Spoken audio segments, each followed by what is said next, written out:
manapun kita berada, ini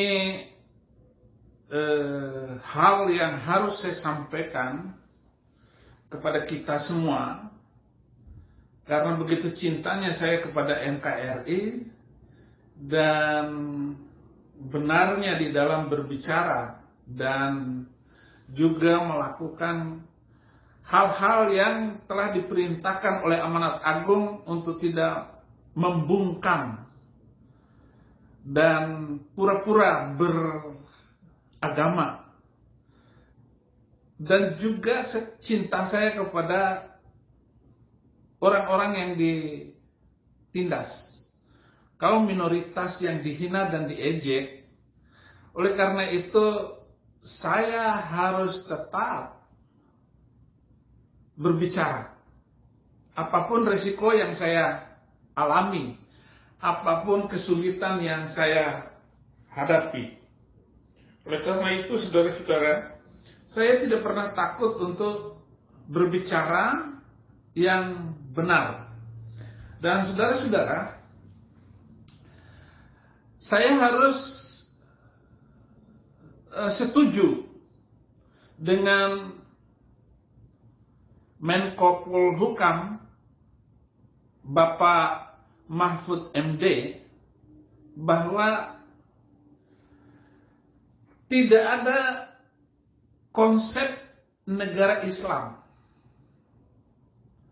Sejak zaman Muhammad itu adalah sebuah konsep yang kurang tepat.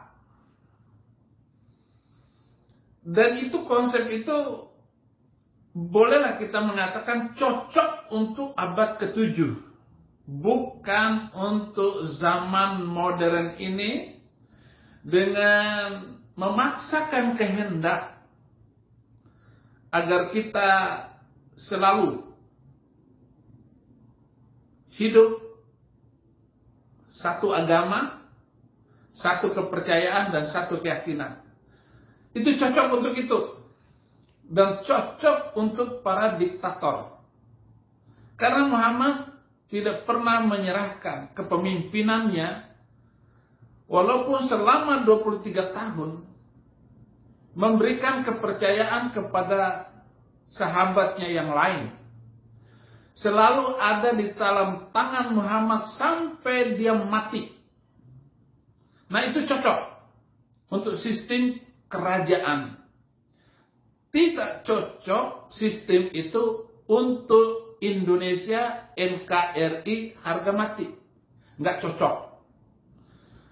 Saya harus ngomong dan khutbah seperti itu. Nah, kita lihat bahwa ada demo ke kantor Menko Polhukam, yaitu orang-orang yang tidak setuju dengan omongan Pak Mahfud. Nah, ini dia.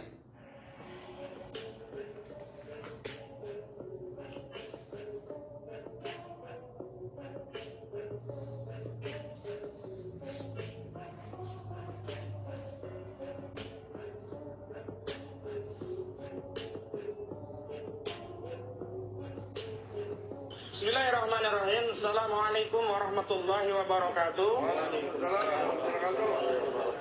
Alhamdulillah, di suasana saum Ramadan, di saat kita sedang menjalankan ketaatan kepada Allah Subhanahu wa taala, menteladani baginda yang mulia Rasulullah Sayyidina Muhammad sallallahu alaihi wasallam, kita juga terus melakukan aktivitas silaturahmi, aktivitas dakwah dalam rangka merajut ukhuwah Islamiyah di tengah-tengah saum Ramadan.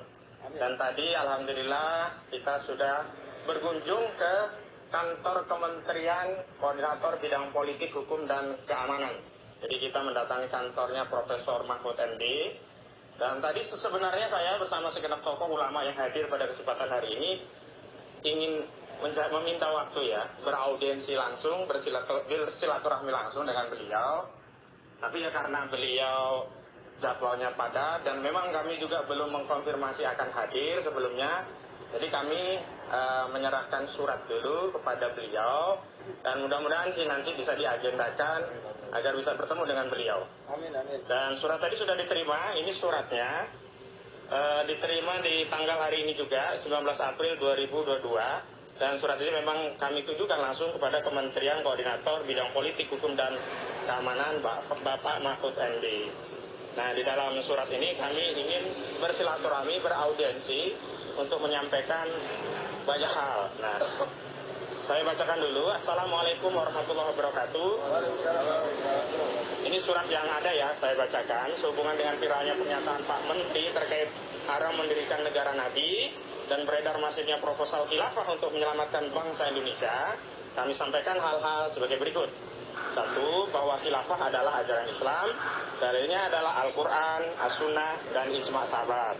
Yang kedua, bahwa Pak Menteri pernah mengajukan pernyataan tantangan untuk berdiskusi tentang khilafah. Karena itu pernyataan ini penting untuk ditindaklanjuti dalam kerangka berdakwah, menjelaskan esensi khilafah dari hukum hingga urgensinya. Yang ketiga, bahwa Pak Menteri pernah menyampaikan haramnya negara Nabi. Pernyataan ini perlu diklarifikasi dan diluruskan. Dan keempat, bahwa oleh karena itu kami mohon agar dapat beraudiensi dan berdiskusi bersama Pak Menteri dan jajarannya. Bersama kami sejumlah tokoh dan ulama Jabodetabek juga turut serta. Ini banyak sekali nih tokoh-tokoh ulama se-Jabodetabek ikut serta, ormas-ormas. Nah, memang ini surat yang ini ya, yang memberikan fasilitas adalah dari kami, dari Koalisi Persaudaraan dan Advokasi Umat KPAU.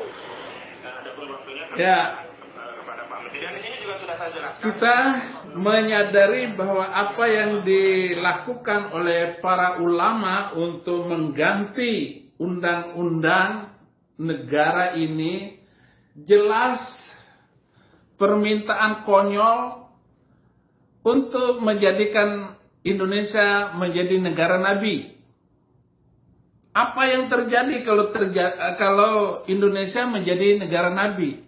Ini adalah sangat mengerikan, sangat berbahaya sekali, karena NKRI itu adalah final untuk hidup berbangsa dan bernegara di Indonesia. Saya sangat percaya bahwa NKRI ini adalah model final untuk seluruh Indonesia, untuk bangsa kita yang beraneka budaya, banyak pulau, dan tidak boleh Islam itu, bahkan kalau perlu Islam itu harus tersingkir dari Indonesia, apalagi khilafah negara Nabi. Dan apa yang terjadi? Nanti negara ini akan menjadi negara kacau karena seluruhnya boleh poligami, dan ulama-ulama itu akan muncul berbagai macam manusianya. Belum menjadi negara khilafah saja, itu Syekh Puji Semarang itu, dia sudah kawini lagi wanita umur 7 tahun karena mengikuti ajaran Bang Muhammad. Nabi Muhammad itu. Ini sangat berbahaya sekali, saudara. Nah, sekarang saya ini sedang ada di sebuah hotel karena perjalanan saya dari satu kota ke kota yang lain ini asik-asik belaka. Tetapi karena kejahatan kadrun inilah, makanya saya harus pindah satu tempat ke tempat yang lain. Satu hotel ke hotel yang lain. Emang berat sekali. Berat sekali ini kehidupan. Tapi ini harus dilewati oleh saya. Konsep negara khilafah itu adalah konsep terkutuk. Negara penuh kutukan. Kenapa saya bilang begitu? Karena untuk menjadikan sebuah konsep khilafah harus memakan bermacam dan menumpahkan banyak manusia dari satu negara ke negara yang lain, ke benua yang lain. Sudah banyak korban dan sudah meneteskan banyak air mata. Di samping harta dan kekayaan itu hancur dibakar oleh tentara Bang Mamat. untuk menjadi sebuah negara khilafah saja, Khulafaur Rasyidin harus merebut Palestina. Kemudian dilanjutkan dengan Bani Umayyah lebih kurang 500 tahun. Dan itu memakan berapa jiwa manusia untuk ekspansi dari satu tempat ke tempat yang lain. Korban dari Bang Mamat dan juga musuh Bang Mamat itu nggak bisa dihitung. Oleh karena itu, kenapa saya bilang negara ini penuh konsep khilafah itu adalah kutukan. Kemudian diganti lagi oleh Bani Abbasiyah. Lebih kurang 500 tahun berkuasa sampai ke Eropa. Dan yang terakhir adalah Bani Umayyah. Bani Umayyah ini, Anda tahu model orang Arab itu nggak mau kerja dan maunya potong bebek angsa masa dikuali itu. Yaitu menghilangkan kepala orang dari tubuhnya. Memisahkan tubuh dengan kepala ini adalah hobi mereka. Nah, mereka memeras orang-orang Eropa, orang-orang Rusia, negara-negara Balkan, itu dihabiskan. Berapa gereja yang harus dibakar dan dijadikan kandang kuda oleh tentara Bang Mamat. Dan itu harus menghanguskan dan melumatkan orang-orang Kristen di Armenia. Itu 1,5 juta orang jadi korban penghinaan dari bangsa ini. Kalau mereka silakan tetap Kristen, silakan tetap beragama seperti agama nenek moyangmu di negara-negara Balkan ini, silakan. Tetapi harus membayar jizyah. Jizyah itu seperti yang dikatakan di dalam surat ke-9 ayat 29. Mereka harus membayar jizyah dengan taat, tanpa membantah. Jizyah itu adalah pajak nyawa yang harus diserahkan kepada negara khilafah. Kalau tidak, ya itu tadi. Akibatnya mereka harus silakan masuk Islam atau dihabisin. Maka sejak saat itulah dibuat undang-undang penistaan agama. Jadi sudah sejak 400 tahun yang lalu, undang-undang penistaan agama itu diterapkan di Khilafah Utsmaniyah. Jadi kalau ada pendeta, gembala sidang yang mempermasalahkan kehidupan Muhammad, karena mereka bisa membaca bagaimana Muhammad kawin dengan Aisyah umur 6 tahun, ditiduri umur 29 tahun, orang Islam langsung marah dan tebas leher. Itu yang dilakukan oleh mereka sudah 400 atau 500 tahun yang lalu. Dan terakhir ketika muncul seorang tokoh Turki, Mustafa Kemal Atatürk, itu merobohkan khilafah Utsmaniyah, kemudian mengganti seluruh ibadah di dalam Islam itu menjadi bahasa Turki. Jadi bukan bahasa Arab lagi. Bahkan kalau lama itu pemerintah Turki Utsmani, Kemal Atatürk, dia akan mengganti seluruh ibadah itu harus tetap ada di Turki. Jadi tidak boleh naik haji ke Arab Saudi karena menghabiskan uang orang Turki hanya sekedar untuk naik haji ke Arab Saudi.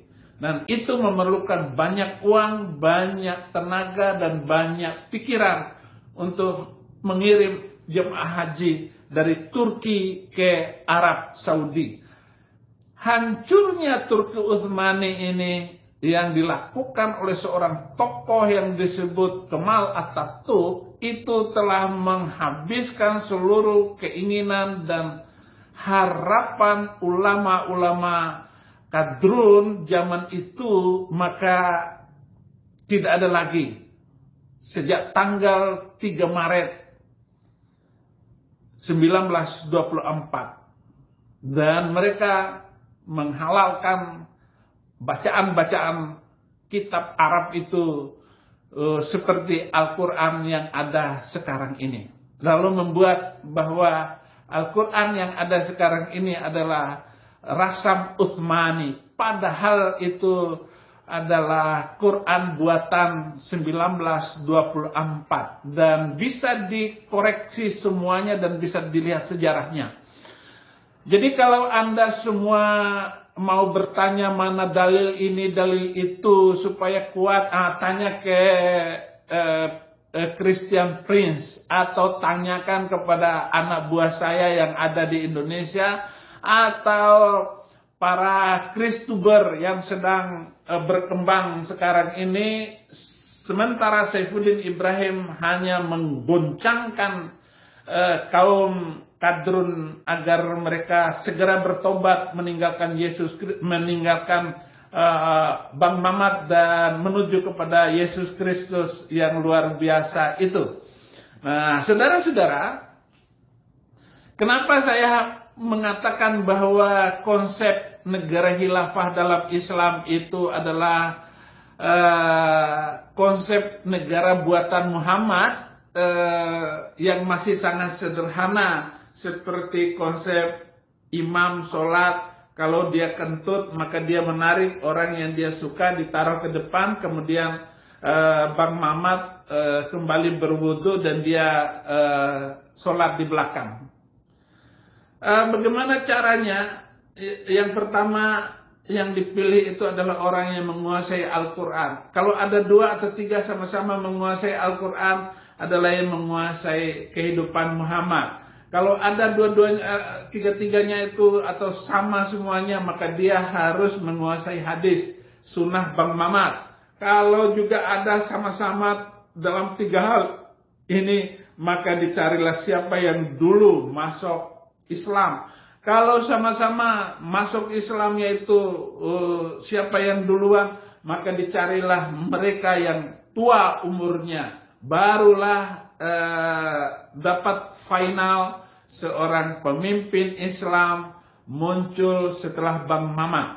Ini adalah konsep jahiliyah, konsep abad ke-7 untuk membangun kehidupan pemerintahan waktu itu. Nah, sudah saya sebutkan, maka ketika Bang Mamat meninggal, disepakati Abu Bakar sebagai penggantinya dan seterusnya.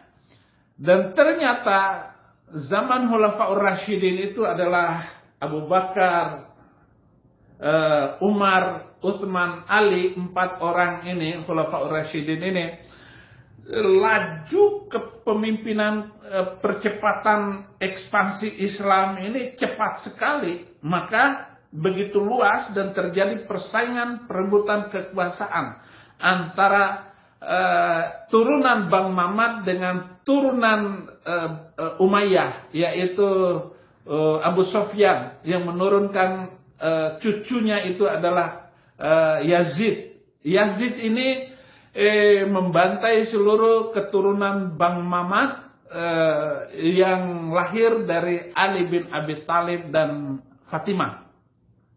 Hasan dan Husain itu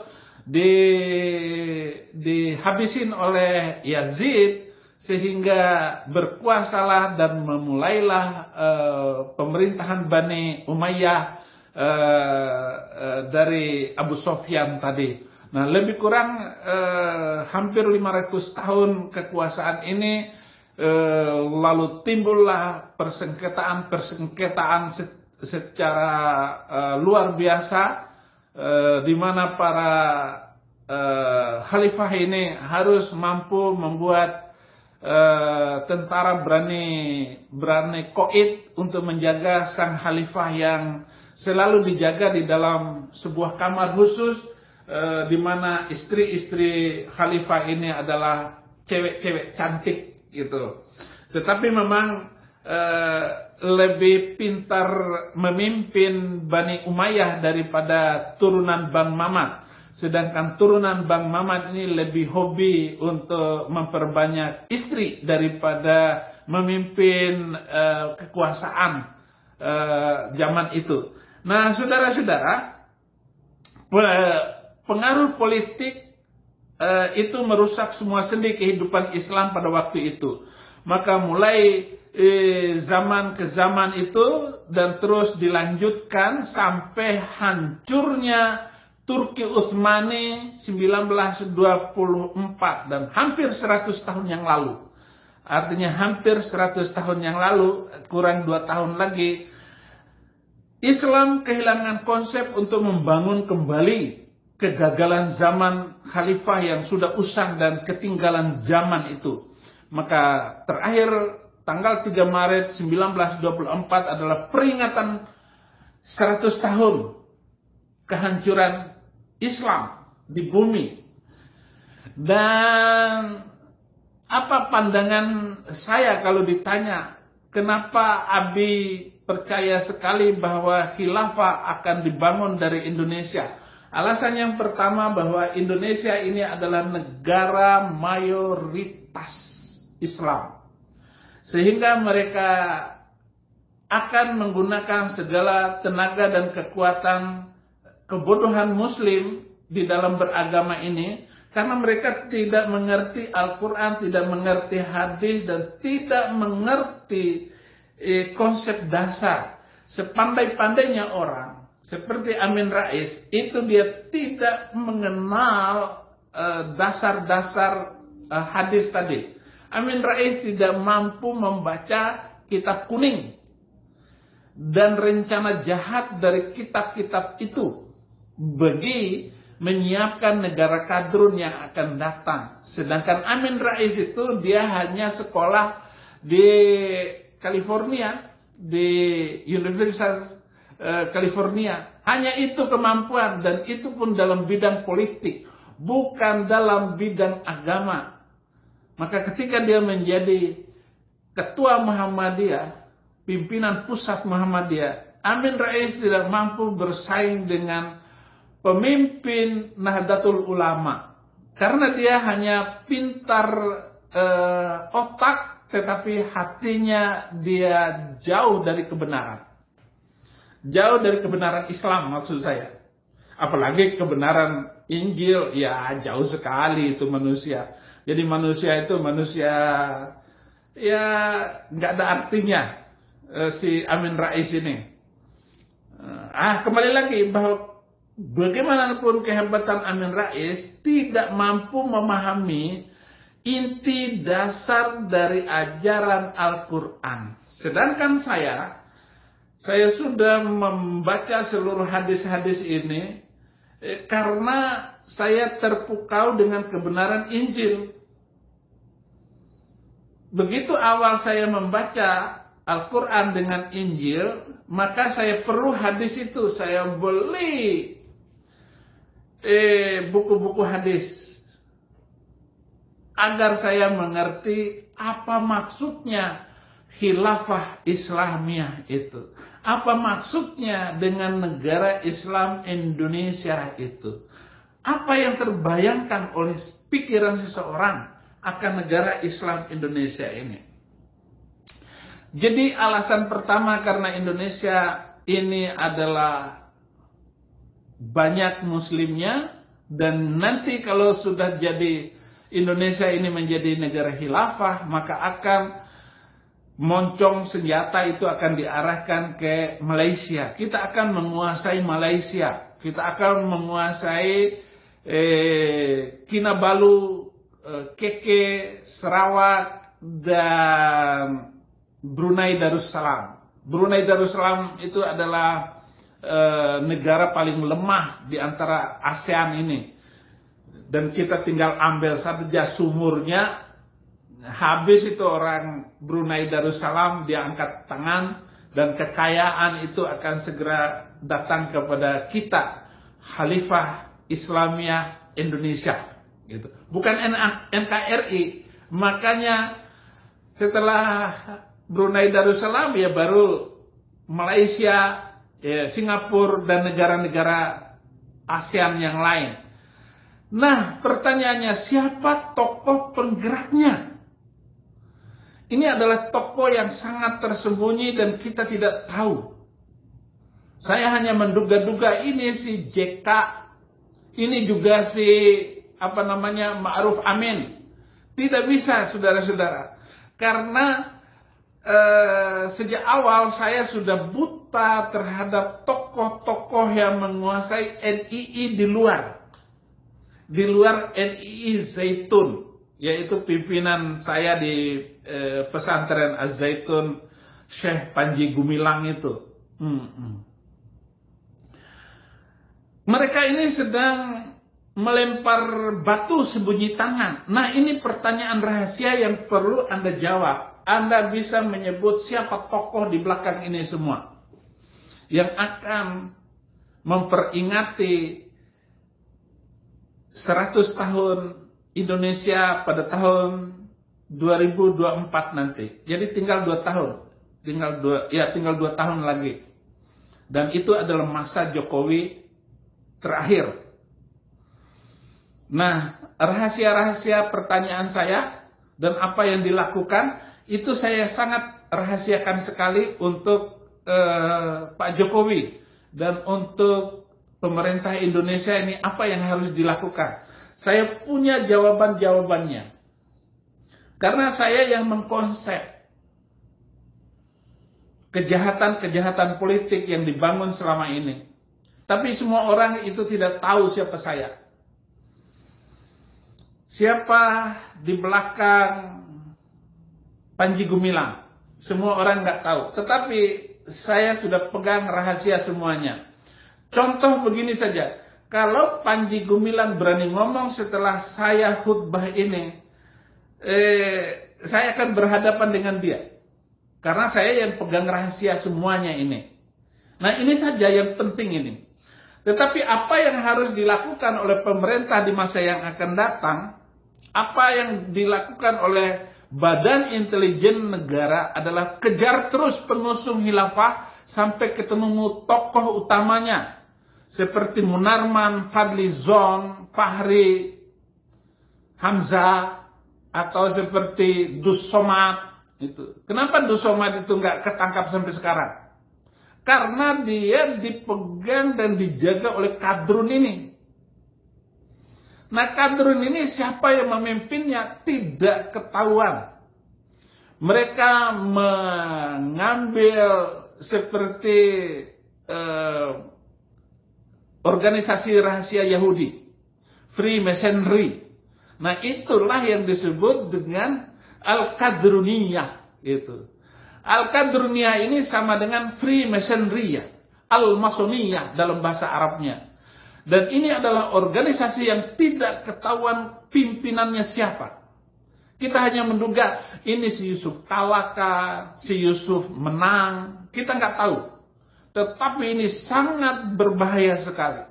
Kekuatannya sudah merambat ke para polisi, penyidik, hakim, gitu. Dan permainan-permainan mereka ini sangat tidak ketahuan.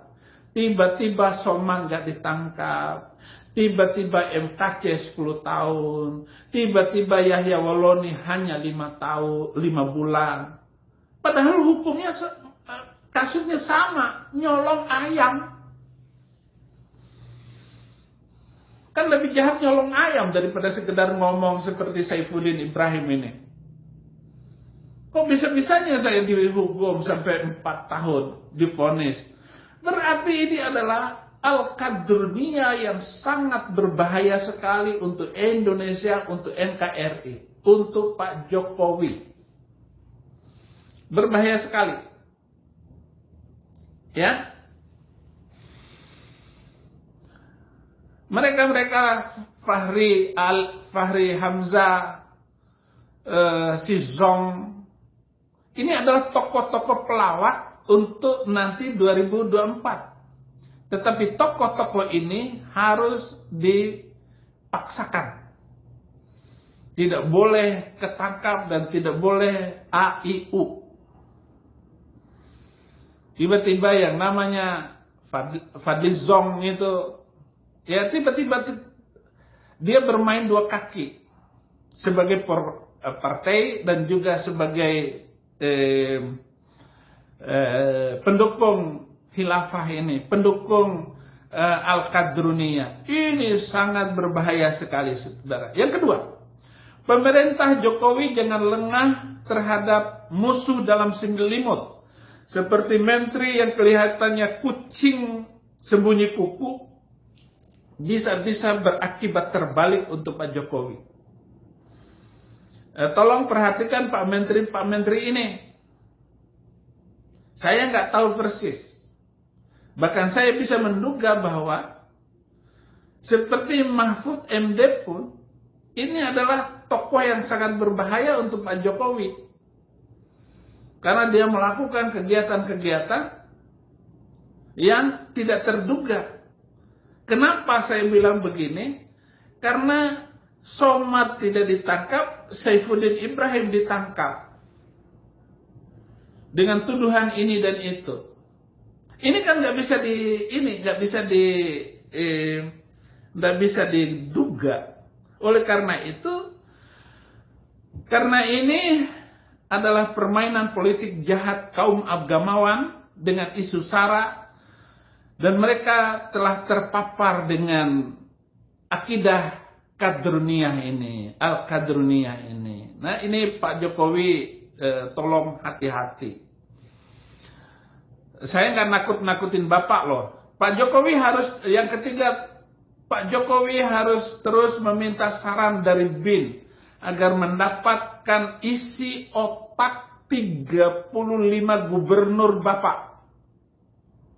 Karena para gubernur ini tidak mampu Bapak kuasai karena mereka dipilih oleh rakyat. Beda sekali dengan gubernur dan bupati zaman Soeharto.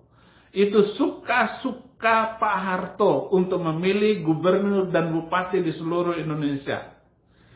Agar apa? Ya mendapatkan harta dan kekayaan dan kemudahan-kemudahan tertentu. Ada bupati yang sampai 3 periode. Ada gubernur yang sampai 3 periode. Ada menteri yang sampai 3 periode. Harmoko itu termasuk menteri penerangan. Juru bicaranya Soeharto. Dan selalu dia bilang berdasarkan petunjuk Bapak Presiden. Itu petunjuk melulu. Sepertinya Pak Harto itu adalah Tuhan. Nah ini bedanya zaman Pak Jokowi dengan 35 gubernur ini. Jadi tolong ya, ini bukan saya urus politik. Saya tetap hamba Tuhan, saya tetap pejuang keadilan dan kebenaran di Indonesia. Nggak ada urusannya. Saya sudah melewati kekuasaan. Saya sudah melewati zaman-zaman saya sebagai konseptor untuk membangun ini, dan membicarakan ini dan itu. Nggak usah takut dengan saya. Dulu memang saya jahat, tetapi sekarang orang Kristen yang jahat saya bongkar. Tetapi sekarang saya lebih terfokus untuk membantu NKRI, betapa cintanya saya kepada Indonesia. Walaupun saya sudah kabur, walaupun saya sudah mungkin untuk kembali ke Indonesia itu ya tinggal 5%. Tetapi kalau saya kembali ke Indonesia, ya sudah, saya akan ditangkap, kemudian ya jadi tarian di atas penderitaan saya. Mereka akan menari-nari di atas kehidupan saya. Ya. Kemudian yang keempat, karena sudah sangat mengerikan keadaan ini, anggota NII sudah berani menampakkan diri. mulai terbongkar jaringan mereka selama ini sangat rahasia dan tersembunyi. Susah untuk dinyamak, dikira-kira. Karena orang NII ini adalah orang-orang yang sangat menyimpan rahasia. Sangat rahasia sekali. Mereka memanfaatkan kelalaian polisi dan aparat dan tentara karena lemahnya pengawasan dan koordinasi atasan yang loyal kepada Pancasila dan Undang-Undang Dasar 45. Saya tidak tahu kenapa lemah pengawasan Presiden sebagai Panglima tertinggi di bangsa Indonesia, atau Pak Jokowi terima laporan tanpa mengecek keadaan sesungguhnya. Bagaimana keadaan para politisi ini, para panglima maupun Kapolri. Jangan hanya menerima laporan dari Kapolri, karena Polri ini jenderalnya itu pecah dua. Jenderal kadrun dengan jenderal yang loyal kepada Pancasila dan Undang-Undang Dasar 45. Itu ada jenderal Bareskrim itu, si Ahmad Ramadan itu sudah terpapar kadruniyah itu. Kenapa bisa jidatnya sudah hitam? Ketahuan sekali.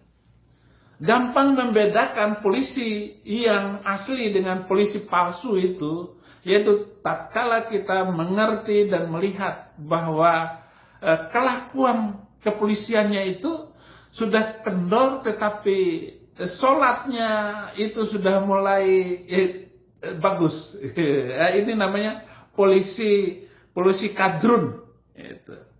Nah, saudara, kita lanjutkan lagi tontonan kita, yaitu kaum khilafah yang menyerang Mahfud MD, datang ke kantor itu. Kementerian kalau sudah punya waktu bisa menerima kami, walaupun tidak bisa hari ini, jadi bisa menghubungi lewat telepon saya, nomor HP saya, dan mudah-mudahan ini bisa terrealisasi, karena ini penting sekali. Dan yang ingin saya sampaikan adalah demikian. Yang pertama,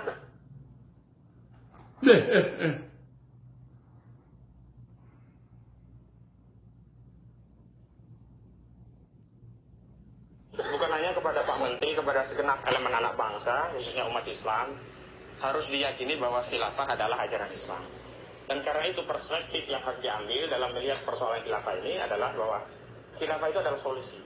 Jangan mengambil perspektif bahwa khilafah itu ancaman, akan memecah belah, anti NKRI, radikalisme, bahkan terorisme. Tidak.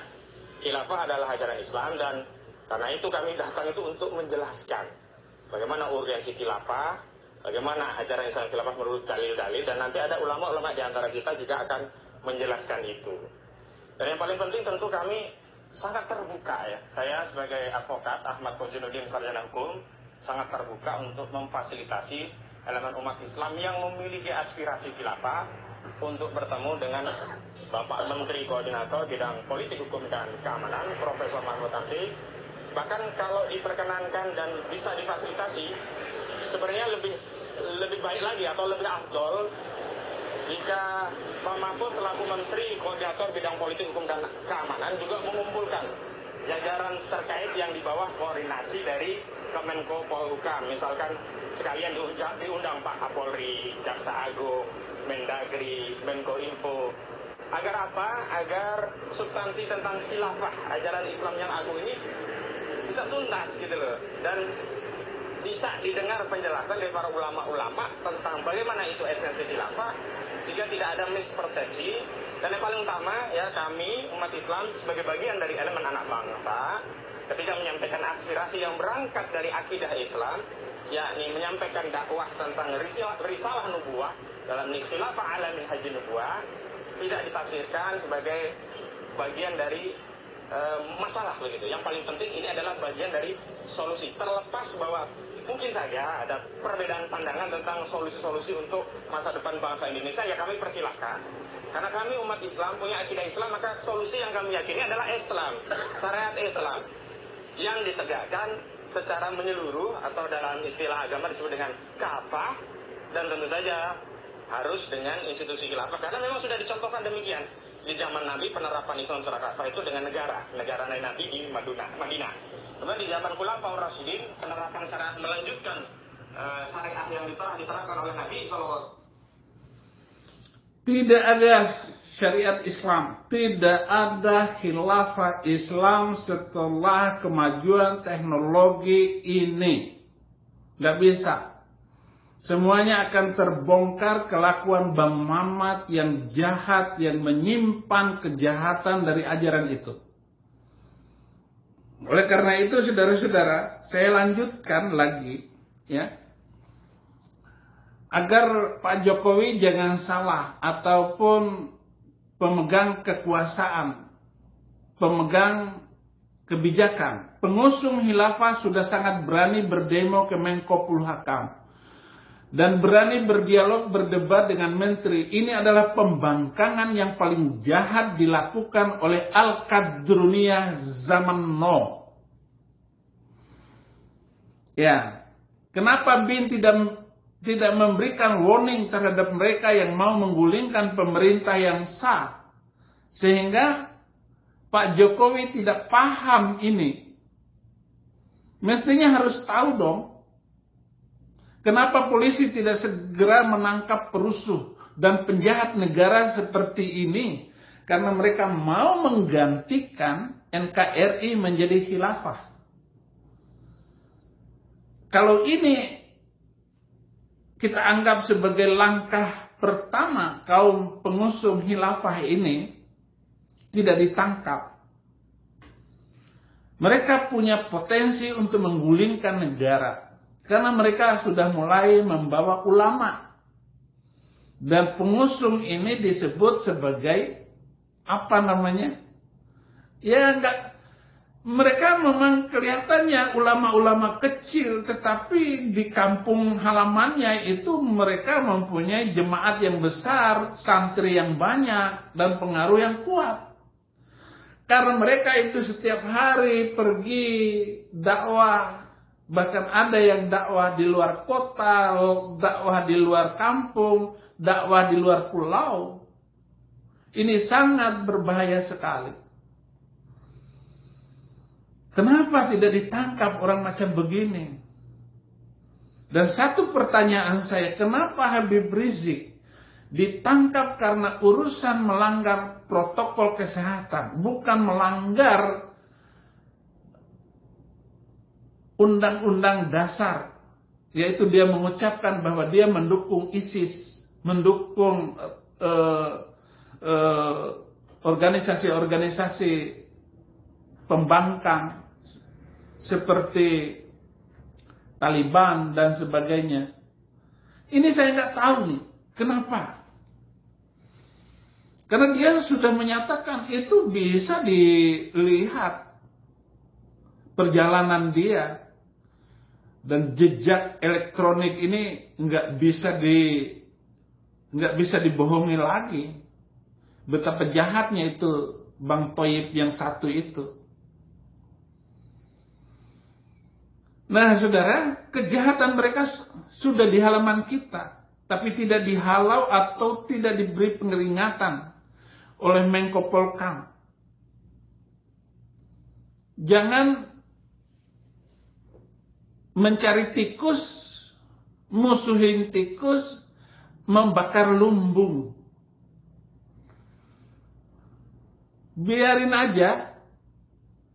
Atau kita masuk di dalam lumbung itu, kita kejar dia. Tangkap satu persatu. Jangan dibakar lumbungnya. Jangan sampai negara ini hancur karena kita membiarkan kadrun ini semena-mena. Tangkap itu pengacaranya itu. Mintain BAP dia. Kalau perlu hilangkan aja nyawanya. Kalau saya presiden, wah, nggak boleh. Saya bisa tangan besi untuk orang yang semacam itu. Jangan kasus Saifuddin Ibrahim dibesar-besarkan, tapi pengusung khilafah dianggap kecil. Ini sangat bahaya. Kenapa Kepala Densus 88 tidak berpikir dan memberi perhatian khusus untuk fenomena khilafah ini? Ini fenomena yang sangat mengerikan. Jangan-jangan Saifuddin Ibrahim ini diviralkan karena sang pengusung khilafah mau tampil.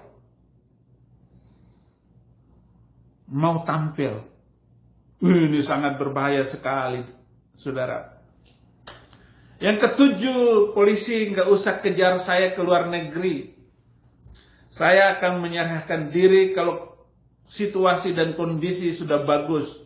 Artinya kebenaran berbangsa itu sudah bagus dan menegakkan keadilan kepada seluruh elemen bangsa sudah mulai bagus.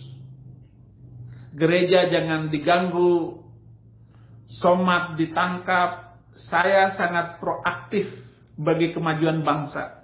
Nggak usah buang waktu, tenaga, dan uang hanya untuk menangkap saya. Terlalu mahal. Tangkap saja itu pengusung-pengusung khilafah ini. Atau orang-orang yang menggunakan kesempatan itu. Atau ada orang status quo yang sedang mempertahankan harkat dan martabatnya. Atau mempertahankan kekuasaan, kekayaannya selama ini. Ini sangat berbahaya sekali. Kalau Anda tidak percaya dengan omongan saya, silakan saja. Tapi saya tahu semuanya. Kadensus 88, saya kenal benar dua orang jenderal ini. Karena saya memberikan beberapa hal penting sebelum khilafah ini muncul. Kasus ini muncul. Saya sudah ingatkan dulu. Saya sudah bilang begini, teroris tidak akan bisa berhenti sampai kapanpun sampai mereka berhenti baca kitab Bang Mamat. Mereka kaget dengan omongan saya itu. Dan sekarang setelah 5 tahun sudah berkembang luar biasa. Mereka berani datang ya ke kantor Menko Polhukam untuk berdiskusi gara-gara Pak Mahfud mau berdebat dengan mereka. Pak Mahfud Bapak kalah dengan mereka. Karena mereka sudah ngomong ayat dan ngomong hadis, Bapak kalah. Bapak tidak bisa ngomong membantah mereka dengan Pancasila. Gak bisa. Mereka akan kalah dengan Saifuddin Ibrahim. Kalau kita debat fair, dia akan kalah. Dia terkencing-kencing. Ulama-ulama Sontoloyo kayak begitu itu kalah semua dengan saya, Pak Mahfud. Anwar Abbas itu, aduh, itu ulama peminum kencing kuda. Itu sebabnya saya harus cerita sungguh-sungguh kepada Bapak. NKRI ini adalah konsep final bernegara di Indonesia. Oleh karena itu saya bangga dengan kantong-kantong Kristen minoritas seperti Manado, Minahasa, Nias, Mentawai, NTT, Kupang, Maluku, dan Papua. Mereka masih setia dengan NKRI. Tapi kalau kaum Al-Qadruniyah ini terus merongrong suasana keagamaan di NKRI, maka saya semakin takut pecah kepercayaan mereka kepada pemerintah pusat. Mereka akan mengambil jalan pintas keluar dari negara kesatuan ini. Dan inilah yang paling ditakuti oleh siapapun. Orang Sulawesi Utara bisa mendirikan negaranya sendiri. Negara Minahasa. Mereka punya sejarah sendiri kok. Dan mereka punya budaya sendiri. Dan mereka mau semua orang Kristen saja. Jangan mengirimkan orang-orang Islam ke negara Minahasa. Sangat berbahaya sekali. Maluku juga akan bisa memerdekakan sendiri. Tokoh-tokohnya masih ada di luar negeri. Mereka sambil bekerja tetapi tetap berjuang untuk Maluku. Kalimantan juga berpotensi untuk memisahkan diri. Kalau Kinabalu, Sarawak, Brunei bisa memisahkan diri, kenapa Kalimantan Timur tidak memisahkan diri? Papua adalah bagian negara yang paling sensitif untuk merdeka. Karena mereka punya mata dan telinga atas ketidakadilan pusat kepada Papua. Mereka sakit hati Saifuddin Ibrahim ditangkap dan ditetapkan sebagai tersangka. Itu seluruh gereja Papua. Saya sudah banyak ngomong dengan hamba-hamba Tuhan di Papua. Ya, harta kekayaan Papua disedot oleh pusat, tetapi mereka miskin dan bodoh. Sekolah dan kesehatan tidak dibangun sejak zaman Orde Baru. Bahkan sampai sekarang, Papua pegunungan tidak pernah diperhatikan oleh pemerintah pusat. Dan orang-orang pegunungan dengan orang-orang pantai dibuat pemisah. Divida et impera. Pecah belah antara orang gunung dengan orang pantai. Sengaja dibuat oleh tentara yang dimasukin ke Papua, polisi yang dimasukkan ke Papua, orang-orang Islam yang dimasukkan ke Papua. Jadi Papua ini berpotensi untuk merdeka. Apalagi Papua itu didukung oleh Australia, didukung oleh Vanuatu. Dan mereka sudah punya suara di PBB. Kalau saya ngomong seperti ini, karena saya cinta dengan NKRI.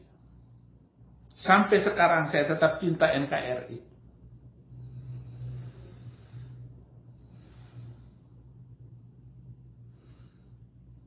NII Panji Gumilang juga harus diwaspadai. Karena dia termasuk kucing sembunyi kuku. Ketika Kepala BIN, Pak Jenderal Hendro Priyono berkunjung ke Az-Zaitun, Pak Hendro tidak sadar bahwa itu adalah ibu kota NII. Dan dia bilang bahwa tidak ada pergerakan NII di sini seperti disangkakan. Pak Hendro, nanya gua Pak. Saya ini tahu persis kok. Ketika Pak Hendro datang, saya ditugaskan ke Riau. Karena saya itu ya termasuk konseptor. Dan Panji Gumilang itu adalah presiden NII. Dia adalah imam NII. Imam keberapa? Tanya saya. Saya tahu semuanya. Surya Paloh dan rombongannya saya jemput di markasnya dan saya ajak dia keliling Zaitun. Saya perhatikan mimik wajahnya karena dia tidak percaya dengan pembangunan dan dananya itu dari mana. Surya Paloh bingung, ini uang dari mana? Itu. Surya Paloh cuma makan dari uang iklan media Indonesia, iklan Metro TV. Tetapi Anda tahu berapa uangnya, keuangannya Panji Gumilang. Hanya Panji Gumilang itu ditipu oleh SBY karena uang yang disimpan di bank itu dimakan sama SBY untuk kampanye dia. Lebih kurang 2 triliun uang zaitun dimakan sama SBY. Saya tahu. Jika dalam waktu dekat ini Jokowi tidak memperhatikan hal ini, maka Indonesia akan menghadapi masalah serius. Saya tidak mampu membayangkan apa yang terjadi selanjutnya. Yang penting saya sudah di luar negeri. Kaum khilafah ini sangat berbahaya, sangat mengerikan bagi NKRI di masa hadapan. Saya tidak nakut-nakutin Pak Jokowi, tapi setiap ucapan saya akan bisa direnungkan. Antisipasi Anda semua adalah segera pegang paspor. Kalau Anda itu minoritas, kalau suatu saat terjadi hal seperti 19 Mei 98, kejahatan yang sama akan menimpa minoritas. Jaga Pak Prabowo agar tidak bergerak tanpa kendali. Manusia itu sangat liar sekali orangnya, karena dia punya banyak harta kekayaan. Nah, ini saja karena kecintaan saya kepada Indonesia, kecintaan saya kepada tanah tumpah darah saya, sehingga saya harus membuka rahasia ini. Terima kasih semua saudara-saudara sudah nonton. Saya nggak tahu waktu di Indonesia jam berapa, tetapi saya tetap cinta Indonesia. Terima kasih, Tuhan Yesus memberkati.